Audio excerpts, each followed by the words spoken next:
Good morning and welcome to the ADS Securities Markets Update. Today we'll look at the estimates of the upcoming US jobs report from the US and what could be the most likely scenarios for today's report.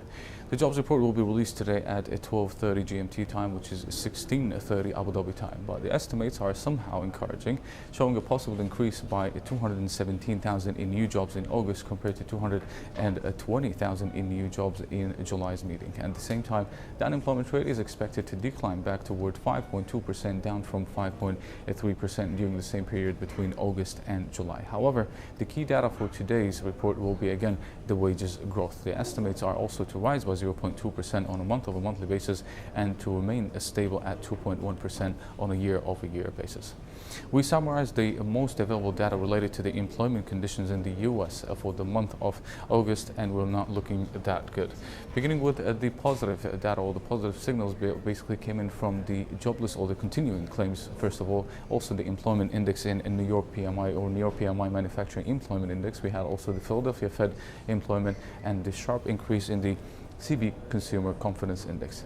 As for the negative signals, we have more than 12 economic release, which basically releases showed a negative or hinting for a weaker jobs report today, including the first of all the ISM manufacturing employment. We had also the non-manufacturing employment also showed a sharp decline in the past few months. The jobless claims, we have also the four-week moving average of claims. The ISM Milwaukee, also Chicago PMI, also most of these data came in weaker than the previous months. Also, we had the University of Michigan, despite the fact that CB consumer confidence reached the highest level since almost January. However, the University of Michigan remains lower. We had also the Empire State Manufacturing, ADP, and KC Fed. Most of these figures also continued to decline further and shrinking even for the past few months. Finally, they had the Dallas Fed and the Challenger jobs cut.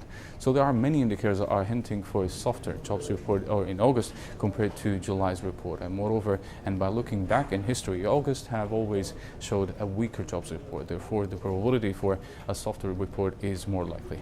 On a final note here, traders need to keep an eye today on the revisions of the past 2 months, as any upgrade or downgrade is likely to have a notable impact on the market, especially, or as it will definitely affect the probabilities for the first rate hike by the Federal Reserve, especially for the month or in the month of, or the meeting of the month of September.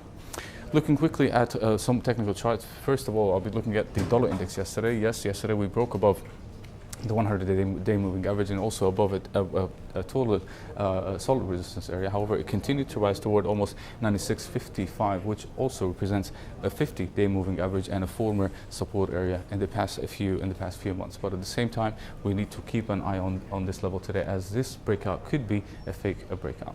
But as for the euro, starting with the euro, first of all, we believe that yesterday's move is an overreaction and likely to be limited and temporary, as the increase in the issuing limit doesn't mean an increase in the monthly purchases.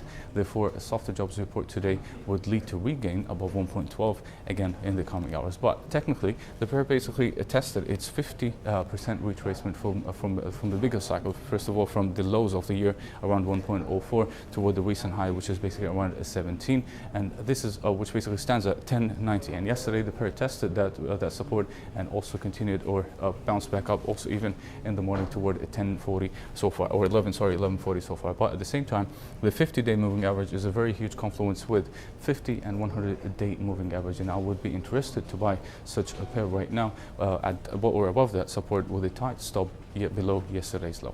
Finally, the Japanese yen also proved that it's one of the next safe haven currencies, as it remains also well stabilized throughout the day.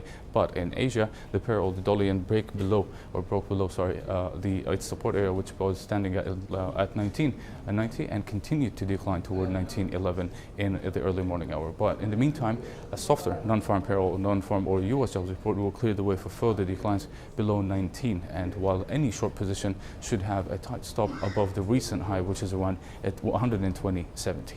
Looking at also to another decline, basically would be if the jobs report came in with a negative data, we'll be looking for another decline well below 19, and we will be looking toward 116.30. This is it for today. You can follow us on our social media sites, Twitter, Facebook, and YouTube to get the latest economic releases, reports, and analysis, and also to receive our special reports or our monthly special report about the US jobs report and what the most likely scenario to happen with more information, more than this video.